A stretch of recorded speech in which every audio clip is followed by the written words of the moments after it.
Hi guys! Ayun, sobrang bored ko lang video ako. Actually, matagal ko nang gusto mag-video. Kaya lang kasi hindi ko alam kung paano ko siya uumpisahan or kung may manonood ba, ganun. Pero kasi, ang dami ko napapanood na nagsashare ng journey nila dito sa TikTok. So, sabi ko, sige nga, try ko na nga lang din. Wala namang mawawala kung itatry ko lang din. So, ayun. Last year, I was diagnosed with stage 4 synovial sarcoma in the lungs. So, it's a rare type of cancer yung napunta sa akin. Kasi, usually, tumutubo lang siya sa soft tissues. Joints, muscles, bones, ganon. Doon siya tumutubo. Pero yung sa akin kasi nasa lungs. Kaya medyo mahirap. So, I'm still on treatment. Actually, kakatapos lang ng 5th chemo ko nung Feb 14. So, yun yung kadate ko. Next chemo will be on March 11. Mahirap, magastos, at masakit. Magkasakit, actually. Pero mas mahirap kasi pag cancer siya. Alam mo yung everyday mong ilalaban yung buhay mo. Like, magigising pa ba ako kinabukasan, ganun. Tapos, mahirap pa siya kasi kailangan kong ma-admit sa ospital pag nagpapakimo ako. Kasi, 3 days yung chemo ko and everyday 16 hours yung gamot. So, sa pre-meds pa lang, talagang manghihina ka na, like, sobrang groggy mo, sobrang wala ka nang gana kumain.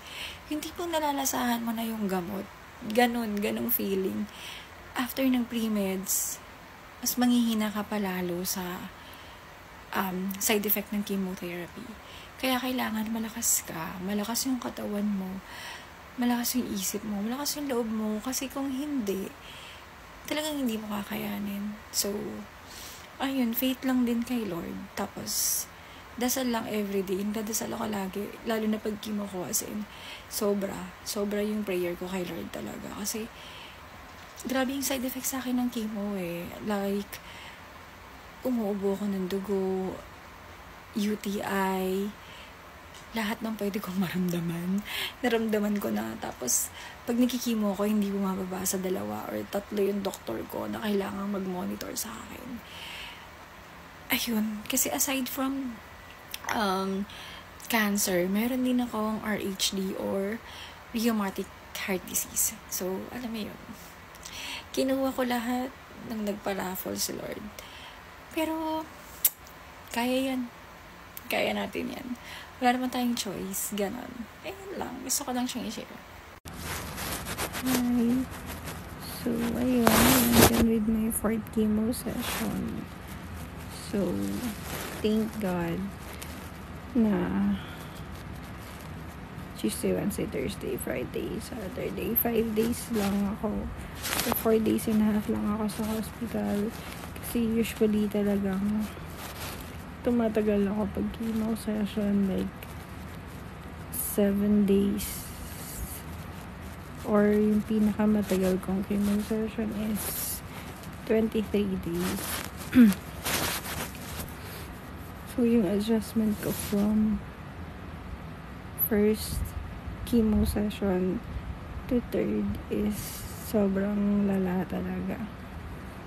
Like yung first chemo session is nagkaroon ako ng pneumonia. Tapos, high flow din ako kasi sobrang nahirapan na ako huminga. Second chemo session is yung side effects sa akin ng gamot. As nagkaroon ako ng UTI, as in sobrang nahirapan akong umihi. Like, ilang days, yung mga 5 days, sobrang sakit niya talaga, as in umiiyak na ako. 3rd naman is, ayun,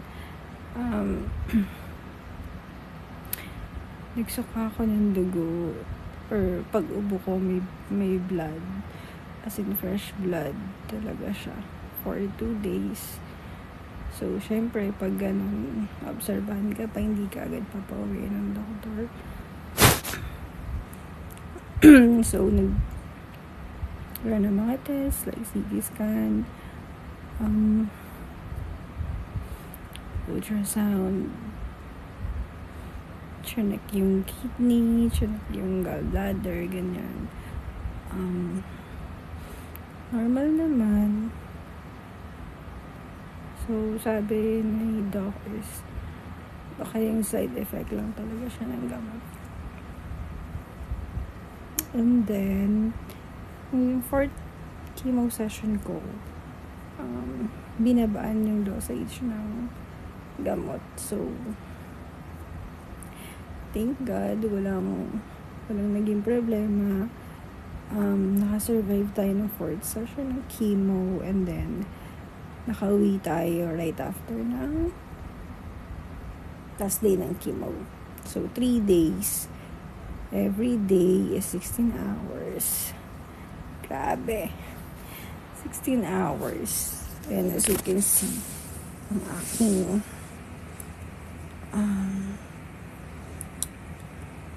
mga ugat is maninipis na sila, kaya pag madaan yung gamot, parang nasusunog na siya. Pero carry lang. Ayun lang. So, 5th session will be on Feb 13. Kasi every 21 days yung chemo. So, praying na sana maging okay yung chemo ko. And then, makapag-surgery. And then, continue ng chemo. And then, mag-run ng test to check kung may natira. Kung meron, yung mga small na lang talaga siya na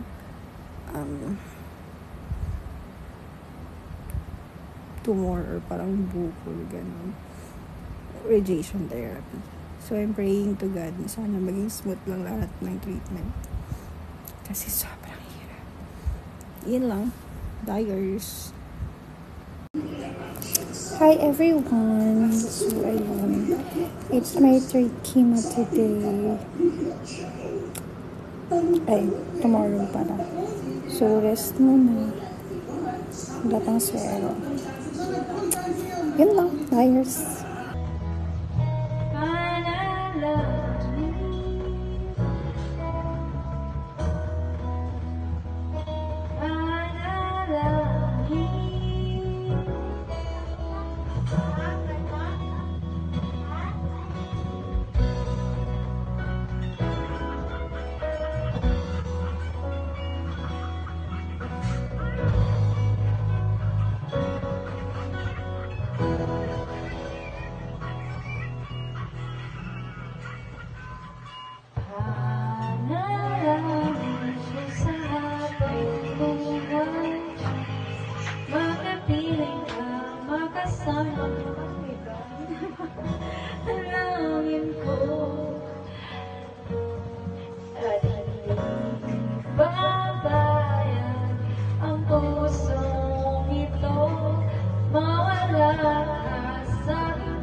ng pag-ibig natin dalawa.